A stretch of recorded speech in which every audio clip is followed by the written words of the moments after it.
बिस्मिल्लाहिर्रहमानिर्रहीम। अस्सलाम वालेकुम। शायरी के औज़ान सीखें, पहले सबक के दूसरे हिस्से के साथ हाजिर हूँ और शुरू करते हैं। दो अहम चीज़ें हिजे कोताह के हवाले से जो मैंने अर्ज़ की थी कि अगले सबक में समझेंगे, उन्हें शुरू करते हैं।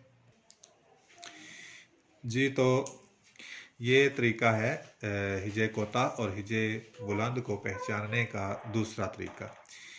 पहले हमने देखा कि आवाज़ों पर गौर करके हमने ये मालूम किया कि एक लफ्ज़ की कितनी आवाज़ें बरामद होती हैं और उतने ही उस लफ्ज़ में हिजे होते हैं, और जो आवाज़ें दो हरफ़ी होती हैं वो हिजे बुलंद होते हैं, और जो आवाज़ एक हरफ़ी है वो हिजे कोताह है। अभी हम देखते हैं कि इसे पहचानने का एक और तरीका। आप समझते होंगे कि जहाँ पे जिस लफ्ज़ पे ज़ेर ज़बर पेश आए उसे मुतहर्रिक कहते हैं, और इस पर कोई ज़ेर ज़बर या पेश ना आए उसे साकिन कहते हैं। क्योंकि ज़बर ज़ेर और पेश को हरकत कहते हैं, इसलिए जिस हर्फ पर ज़बर ज़ेर या पेश में से कोई चीज़ आए उसे उस हर्फ को मुतहर्रिक कहते हैं। तो यहाँ पे आप ये समझें कि हिजे कोताह दो तरह से है। एक ऐसा हरफ जिससे पहले ऐसा मुतहर्रिक हर्फ जिसके बाद दूसरा हर्फ भी मुतहर्रिक हो, तो वो हिजे कोताह कहलाता है। जैसे लफ्ज़ गलत के अंदर गैन और लाम दो हर्फ मुतहर्रिक हैं, और पहला जो गैन है ये हिजे कोताह होगा क्योंकि इसके बाद लाम भी मुतहर्रिक है। और गलत का जो आम तौर पर हमारे पंजाबी में तलफ़ुज़ किया जाता है, हम इसे पंजाबी में गलत का लफ्ज़ बोलते हैं। गलत, ये बात गलत है, तो ये गलत जो है ये गलत तलफ़ुज़ है। असल इसका तलफ़ुज़ जो है वो गलत, इसे गलत बोला जाता है। तो इसमें गैन जो है वो हिजे कोताह है।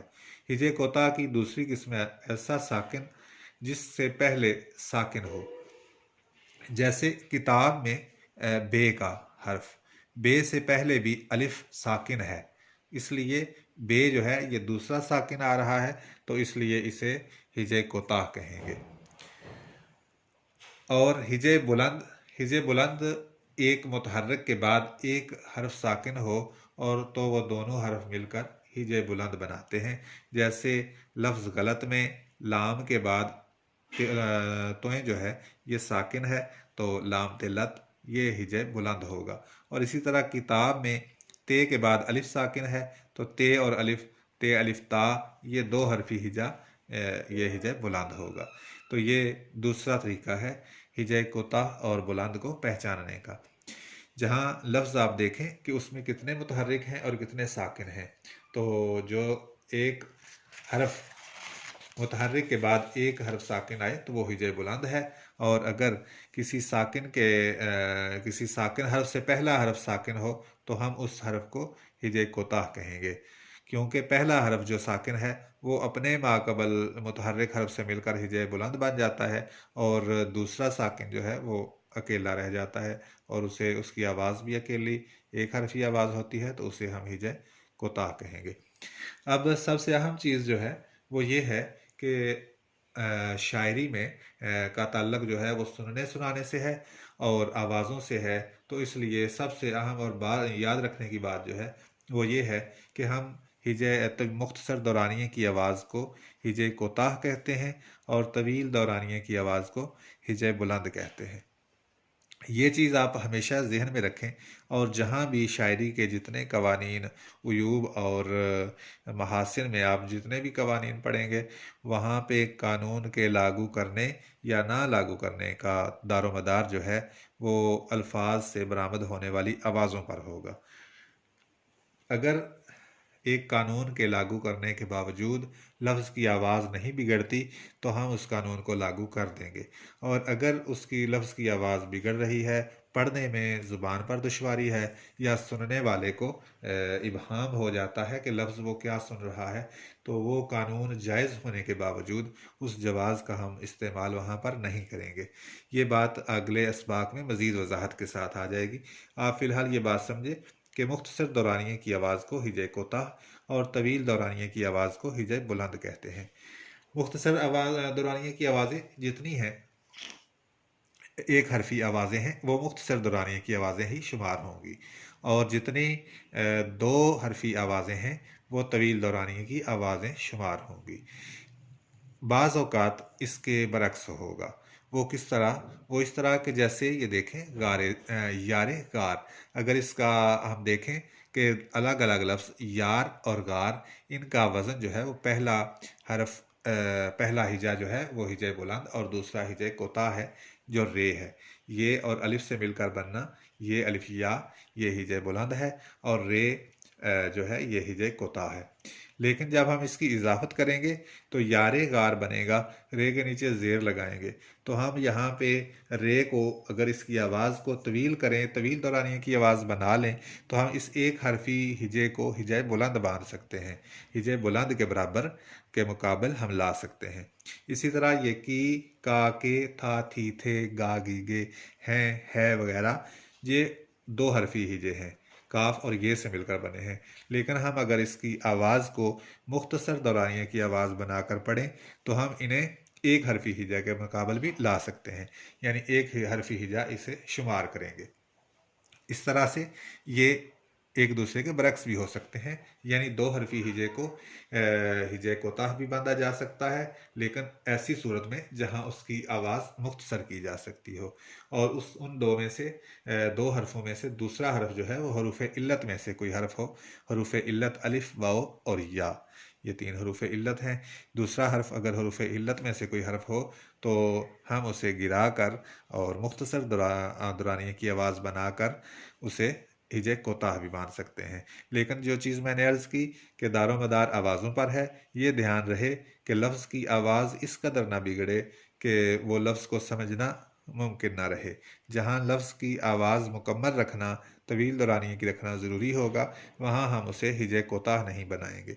इसी तरह इजाफ़त वगैरह के वक्त, और जब इजाफ़त हो रही हो या फिर अत्फ़ हो रहा हो और हम वाओ लिखें, जैसे अगर इसी को हम यारो गार लिखें तो भी हम इसे रे को हिजे बुलंद बना लेंगे और वाओ के साथ से खींच के हम इसे हिजे बुलंद बना लेंगे। तो ये चीज़ जो है ये सबसे अहम थी, जो समझने लायक थी। तो इसके बाद दूसरे दिन के काम की तरफ चलते हैं। तो आपने इसमें फ़ाइलातुन, फ़ाइलातुन नहीं, फ़ाइलात, फ़ाइलातुन, मफ़ाइलुन, इन तीन औज़ान पे आपने अल्फाज बनाने हैं। ज़रूरी नहीं कि एक ही लफ्ज़ पूरे वज़न पर पूरा उतरता हो, आप दो अल्फाज या तीन अल्फाज से मिलाकर भी वज़न पूरा कर सकते हैं। और फिर उसके बाद आप वारफ्ता, हिजर, मुतहर्रिक, सालमियत, लफ्ज़, सहर और शाइस्ता, मुल्ज़मान, नरगसियत और बहर, इन 10 अल्फाज के साथ मज़ीद 10 अल्फाज आप खुद मिला लें और इन 20 अल्फाज की आपने तख्ती करनी है। आपने इसका अलामतों में ज़ाहिर करना है कि इनके औज़ान क्या है, और ये जो औज़ान दिए गए हैं इनके मुताबिक आपने अल्फाज बनाने हैं 20-20। और ज़रूरी नहीं कि एक ही लफ्ज़ पूरा मफ़ाइलुन हो।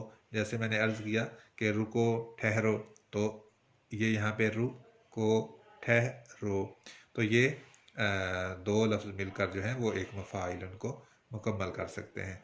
इसी तरह आप फ़ाइलातुन के वज़न और फ़ाइलात के औज़ान पर 20-20 अल्फाज जो हैं वो लिख कर बनाएंगे। ये दूसरे दिन का सबक है, और एक ये पहला सबक चल रहा है और पहले सबक की ये दूसरा हिस्सा है। तो इसके 3 काम जो हैं वो दिए गए हैं। तीसरे दिन का काम जो है वो ये होगा, आपने फ़ाउलुन पर जुमले बनाने हैं और फ़ाइलुन पर जुमले बनाने हैं। 10-10 जुमले जो हैं आपने इन दोनों औज़ान पर बनाने हैं। फ़ाउलुन 2 बार होगा और ये पूरा एक जुमला बनेगा, ठीक है। और ये फ़ाइलुन ये 2 अरकान का एक जुमला बनेगा। तो इस तरह से इन दोनों औज़ान पर आपने 10-10 जुमले बनाने हैं, और ये जो अल्फाज लिखे हैं इनकी आप लुगात में देख के इनका दुरुस्त इनका तलफ़ुज़ लिखें और इनकी तख्ती करनी है आप लोगों ने, और सब का कम अज़ कम एक एक माना जो है वो लुगत से देखकर इन अल्फाज के मानी भी लिखने हैं। तो इन 3 कामों के बाद इंशाअल्लाह दूसरा सबक शेयर किया जाएगा, और 3 असबाक के बाद आप अहबाब से नज़्म लिखवाई जाएगी, और 5 असबाक मुकम्मल होने के बाद इंशाअल्लाह आप लोगों से गज़ल लिखवाई जाएगी। अगर अब आगे आपकी मेहनत पर है मुनहसर सारी चीज़ कि आप किस तरह से मेहनत करते हैं और कितना जल्दी सीखते हैं। इंशाअल्लाह उम्मीद है कि आप इस दिसंबर में अपनी बावज़न शायरी जो है वो कर पाएंगे। और इस चैनल को सब्सक्राइब करें, और इस पर मज़ीद जो कोर्सेज़ होंगे वो भी इसी चैनल पर उसकी वीडियो शेयर की जाएगी, नसर नगारी के हवाले से हों या जिस हवाले से भी हों। तो इंशाअल्लाह हमारा ताल्लुक़ अच्छा, हमारा साथ अच्छा रहेगा। अल्लाह हाफ़िज़।